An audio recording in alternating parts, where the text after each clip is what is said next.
झालेला आहे। त्या ठिकाणी मूर्ती स्थापना झालेली आहे। अतिशय कलागुणाने युक्त असणाऱ्या व्यक्तीच्या हाताने ते मंदिराचं काम केलेलं आहे, हे सुद्धा योगायोग आहे। त्याचबरोबर प्रत्येकाने आपली महणीने विचार, त्यानंतर आमचे आदरणीय दीपप्रज्वलक संत होते, त्यापैकी बायराज बाबा, महंत बायराज बाबा याने दीपप्रज्वलनाच्या संदर्भात देखील आपल्याला मार्गदर्शन केलेलं आहे। महानुभाव पंथाची ज्ञानाची परंपरा आहे। प्रत्येक गोष्टीच्या मागे ज्ञानाचा आधार आहे। महानुभाव पंथाच्या ध्वजारोहणाच्या संदर्भात सांगत असताना सांगितलं बाबांनी की महानुभाव पंथाचा ध्वज एक आगळा वेगळा आहे। प्रत्येक संप्रदाय असेल, प्रत्येक पार्टी असेल, राजकारण असेल, त्याचा ध्वज असतो, पण महानुभाव पंथाचं ध्वजाचं वेगळं आहे, आगळं वेगळं वैशिष्ट्य आहे। हा ध्वज जो आहे त्याला एक खंबा आहे। खंबा म्हणजे एक ईश्वर आहे, एक ईश्वराचा तो खंबा आहे त्याला। त्यानंतर धागा आहे, तो ज्ञानाचा, त्या सूत्राचा तो धागा आहे। आणि त्याचबरोबर त्याला 4 कोण आहे, म्हणजे 4 पदार्थ, जीव देवता प्रपंच परमेश्वर 4 पदार्थ असा 4 कोणावर आधारलेला स्थान प्रसाद भिक्षुकाचा 4 कोणावर आधारलेला ध्वज, आणि त्यावर शुभ्र चक्रांकित अशा प्रकारे नील चक्रांकित असा ध्वजावर चिन्ह आहे। ते ज्ञानाचं प्रतीक आहे। बाबाने अतिशय उत्तम प्रकारचं प्रतिपादन केलेलं आहे, आपण सर्वांनी ऐकलेलं आहे। त्याचबरोबर जयराज बाबांनी कळसाच्या संदर्भात आपल्याला अतिशय महत्वाचं मार्गदर्शन केलेलं आहे। जसं मोबाईल तुमच्या हातात छोटा असेल, त्यामुळे सिम असेल, पण नेटवर्क येण्यासाठी टावरची गरज आहे। तशी माणसाच्या जीवनामध्ये परमेश्वराचे आपल्या विचार आपल्यापर्यंत येण्यासाठी मंदिराची आणि त्या कळसांची अत्यंत गरज आहे। आणि म्हणून त्या ठिकाणी ती कळसाची निर्मिती आणि ती कळसारोहण आदरणीय पूज्य जयराज बाबांच्या त्या ठिकाणी संपन्न झालेलं आहे। त्याचबरोबर आपण अनेक गोष्टी या ठिकाणी बघतोय की या ठिकाणी दीपप्रज्वलन झालं। दीपप्रज्वलनामध्ये 3 गोष्टी सांगितल्या, त्यामध्ये वात आहे, तेल आहे आणि अग्नी आहे, प्रकाश आहे। 3 गोष्टी आहे। महानुभाव पंथानं ज्ञान, भक्ती आणि वैराग्य हे मोचक सांगितले, पण तिघ एका काळी होत नाही हे सुद्धा सांगितले। आणि म्हणून या ठिकाणी दास्य मोचक म्हटल्यानंतर ती कापसाची वात तेलाला वाहून नेण्याचं काम करते, सेवा करते। तेलाच्या ठिकाणी स्नेहाचा अठाई उचित स्फुरे, त्यानंतर उचितत्व स्फुरणारा अशा प्रकारचं तेल आहे। कापूस हा मृदू आहे, आणि त्याचबरोबर ज्ञानाची ज्योत आहे। ज्ञान आहे, तेल वाहून नेण्याचं कापसा भक्ती आहे, आणि शेवटी जळून जातं ते वैराग्य जाळून घेते। म्हणजे आपल्या संपूर्ण आपल्या विकारांना, आपल्यामध्ये असलेल्या दूषित विचारांना जाणणारं विरागोहम वैराग्य अशा प्रकारची त्रिवेणी शिकवण देणारी, या ठिकाणी आदर्श असणारी, या ठिकाणी दीपप्रज्वलनाच्या या ठिकाणी महत्व आपण प्रतिपादन केलेलं आहे। म्हणून महानुभाव पंथाचा विचार आगळा वेगळा विचार आहे। एकेश्वरी भक्तीचा विचार आहे, अनन्य भक्तीचा विचार आहे। अनन्य चिंतयन्तो माम यजना परिपासते तेषां नित्याभियुक्तानां योगक्षेम वहाम्यहम्। जो माझी अनन्य भावनेने श्रद्धेने चिंता करेल, चिंतन करेल, त्याचा योग म्हणजे त्याला प्राप्त करून देणे, आणि क्षेम म्हणजे चालवणे। मी चालवतो असं एकमेव हमी देणारा तत्वज्ञान जे गीतेचं आहे ते भगवान गोपाल कृष्णाने। अनन्य म्हणजे अन्य नाही, कदापि नाही, स्वप्नातही नाही। भक्ती रव्य अभिविचारी भक्ती करावी, समाज मान्यतेसाठी, समाज प्रतिष्ठेसाठी, लोकेशनासाठी, वित्तेशनासाठी, कुठल्या देवतेच्या कार्यक्रमामध्ये सहभागी होणं, त्याच्या आरत्या करणं, त्यामध्ये असणं हा सुद्धा विकल्प आहे। आणि विकल्प हा महानुभाव पंथामध्ये अत्यंत दोष मानला जातो। प्रपंचामध्ये एखादी पत्नी आपल्या पतीला म्हणते, मोठा कारभार पाहणाऱ्या पतीला म्हणते, तुम्हाला डोकं नाही, म्हणते सगळ्या डोकं पण माझ्या नवऱ्याला डोकं नाही। तो ऐकून घेतो, त्याच्या आई बापाला झाप देतो, ऐकून घेतो, वाईट बोलून देते तरी ऐकून घेतो, पण नको असणाऱ्या पुरुषाच्या बरोबर ती वागते, व्यवहार करते, असं समजल्यानंतर तो व्यवहार तो सहन करत नाही। असा परमेश्वर आहे। अनन्य चिंतयन्तो माम, अनन्य भावनेने चिंतन करा, असा अनन्य भक्ती शिकवण्याला पंत आहे, पण चोर पावलाने कोणी जर अशा प्रकारचं जात असेल तर त्याला किती मोठा माणूस असेल, किती मोठा व्यक्ती असेल, त्याला जागृत केलं पाहिजे की आम्ही आमच्या मुलांना काय आदर्श देणार. आणि म्हणून मानवी जीवनाच्या आत्यंतिक मूल्यासाठी देणारं तत्वज्ञान गीतेचं तत्वज्ञान. गीता म्हणजे गतिहीन झालेल्या अर्जुनाच्या जीवनाला गतिशील करणारा विचार कृष्णाने दिलाय. आणि म्हणून गीता 2 शब्द आहे. गती मीन्स गीता. गतिहीन झालेल्या अर्जुनाला गतिशील केलं. हातातलं पडलेलं शस्त्र पुनश्च उचलून घ्यायला लावलं, तिथं गीता जन्माला. आणि बाबांनी सांगितलं 80चं तत्वज्ञान की हातातलं शस्त्र गळून पडलेलं उचलून घेण्यासाठी साखी निर्माण झाली ती गीता आहे. पण कलियुगी अहिंसा, हिंसा, अधर्म आणि या अधर्म युगामध्ये पारध्यांना बाबांनी आपल्या प्रवचनात सांगितलं की अहिंसेची मूर्तिमंत शिकवण सर्वज्ञांनी दिली. काय दिली शिकवण? की ज्या ठिकाणचं त्याने चरित्र सांगितलं छोटं.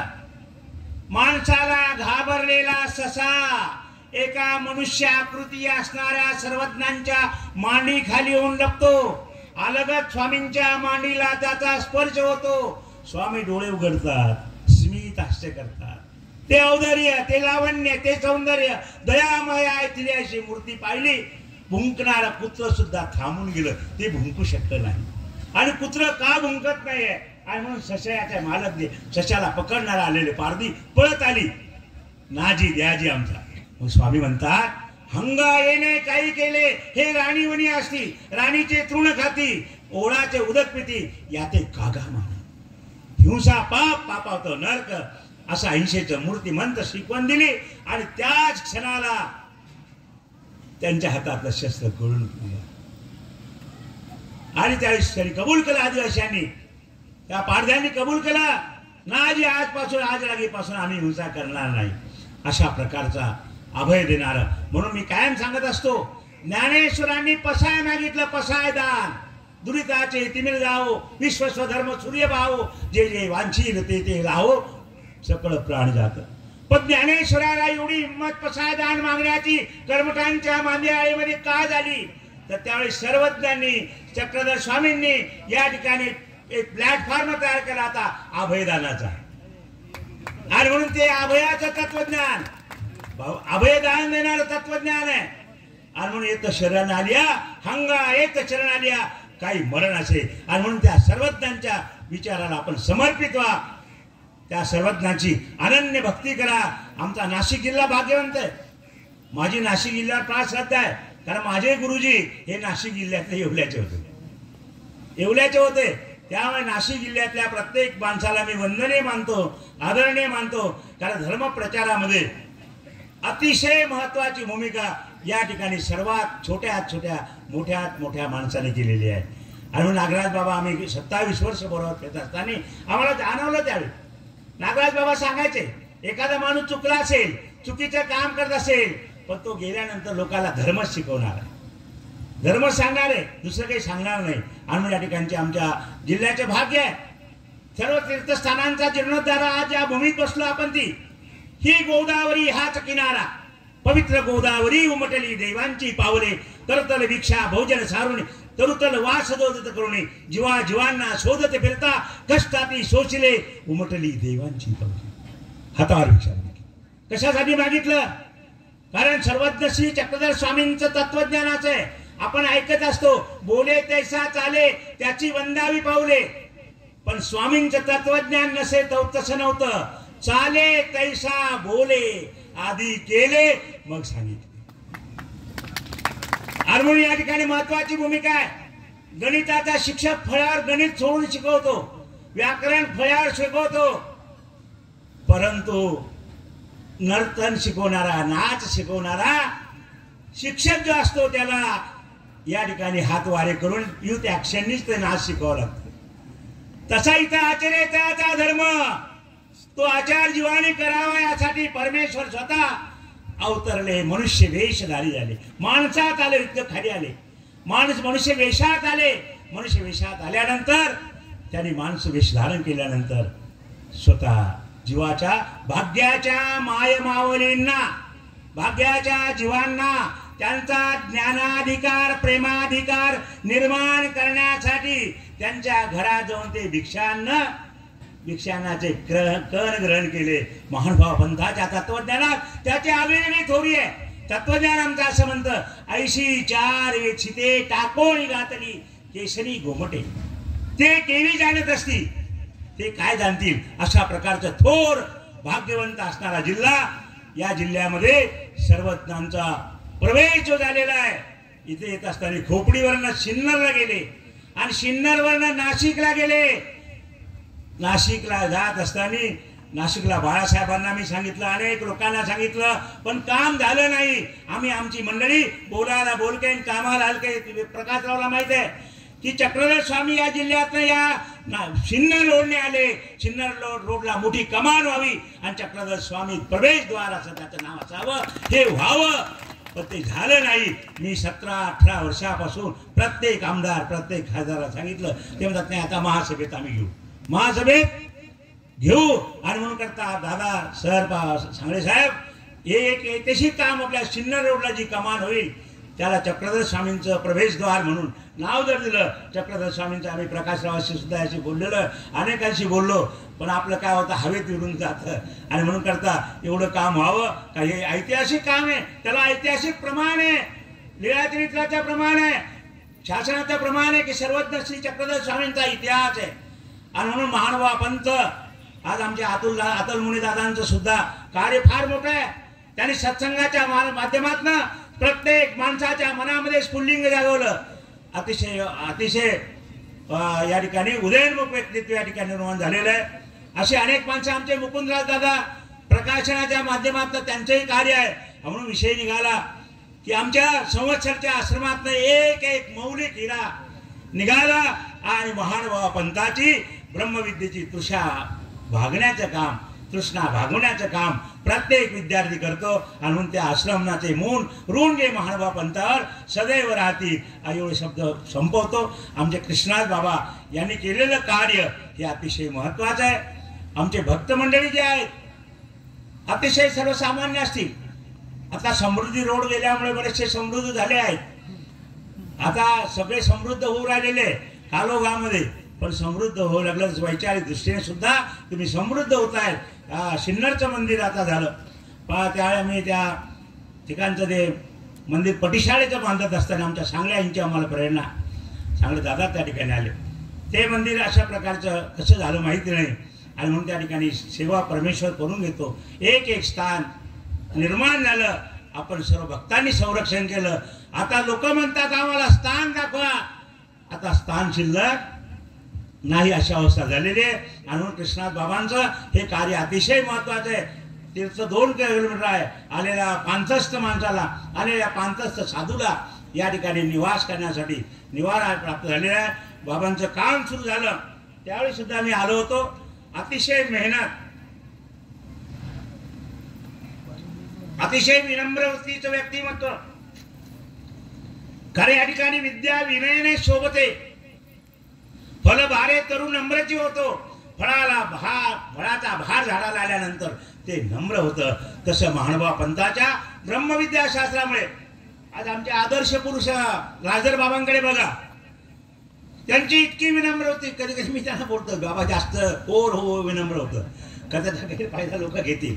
आणि म्हणून करतो अतिशय विनम्र व्यक्तिमत्व आहे. आता आम्ही आमच्या आजारामुळे किंवा आमच्या अनाधिकारामुळे जड झाल्यामुळे आम्हाला वागता येत नाही, पण ते इतके वागतात. आणि म्हणून अशा प्रकारचं व्यक्तिमत्व आहे. आणि म्हणून प्रत्येकाला धन्यवाद देतो. एकदा आपण जयकारा करूया, कारण जयकारा करत असताना परमेश्वराचं नाम ही परमेश्वराची अनन्य भक्ती आहे. शाश्वत पद जर हवे तर कर ईश्वर भक्ती. ते शाश्वत आहे. ही दुनिया सगळी अशाश्वत आहे आणि शाश्वताच्या शोधासाठी आपण निघालेले. जगामध्ये जे पाहतो ते अशाश्वत आहे. आपण बघतो लग्नामध्ये लग्न होणाऱ्या मुली येतात, आम्हाला म्हणतात देवा बाबा चांगला विडा ठेवा, कडक विडा ठेवा म्हणतात. देवाला आमचं चांगले मालक मिळाले पाहिजे. चांगले मालक मिळाले की मग सांगायला येतात बाबा खरंच देव मिळाले म्हणतात. दिवसभर माझी फळाफुळांनी सगळी स्तुती करतात म्हणले. कधी गुलाबासारखे म्हणतात, कधी सफरचंद सारखे म्हणतात, कधी चाप्यासारखे म्हणतात, सगळं वर्णन करतात. पण तीच मुलगी वर्षाने येते आणि सांगते की बाबा मालकांना काहीतरी कोणी केलं म्हणते, आता कडक विडा लावा, कडक पारायण करा. काय झालं बाई? अहो म्हणे आतापर्यंत माझ्या शब्दा पावलागंती वर्णन करणारे पती मला आता काय म्हणतात, घुबडतोंडी म्हणतात.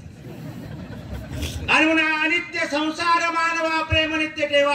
हा संसार अनित्य आणि मला नित्य आणि शाश्वत असणाऱ्या परमेश्वराच्या ज्ञानाकडे जायचंय. यावे ज्ञानासाठी आणि ज्ञान प्राप्त झाल्यानंतर निघावे सेवेसाठी. हाच आमच्या संवत्सरच्या आश्रमचा नेम आहे. अनेक मोठमोठे विद्वान, मामासारखे विद्वान, आदरणीय पूज्य राजर बाबा, एक एक माणसं आम्ही बघितली 70 वर्षामध्ये, एक एक माणसं बघितली. बघत असावं. शिवलेकर बाबा बदनापूरचे होते. बाबाने फक्त स्मित हास्य केलं, किती माणसाचा ताप असेल तू जायचा. तसं आमचे बाबा, संवत्सरचे बाबा, बाबांचं कधी अतिशय बोलणं, निरागस बोलणं, बालकासारखं, मोठा असं छोटा असं. आणि त्यांचं ते चेहऱ्यावरची प्रसन्नता पाहिल्यानंतर किती थकलेला माणूस थक जायचा. अशा प्रकारची प्रसन्नता महानुभाव पंथामध्ये पुनश्च निर्माण हो अशी सर्वज्ञ चक्रधर स्वामी त्याच्याने प्रार्थना करतो. एकदा जयकारा करूया. गोपाल कृष्ण बायांचा आवाज द्यायला. हे बहिणाबाई चौधरी असं म्हणतात, बिना कपाशी उले त्याले बोंड म्हणू नये आणि देव नावाविनं खुले त्याले तोंड म्हणू नये. देवाचं नाव घेता जर उघडलं तर त्याला बोंड म्हणता येईल का? त्याला काय म्हणावं लागेल? जसं बस स्टँडवर लिहिलं असतं, केळे तुम्ही खा, सालटे मला द्या, चिवडा तुम्ही खा, गागद मला द्या. मग तसं आपलं बुंदी येऊ द्या, भात येऊ द्या, आजू भात येऊ द्या. याच्यासाठी आहे का? एकदा जयकारा मोठ्याने सर्वांनी करा. श्री दत्तात्रय,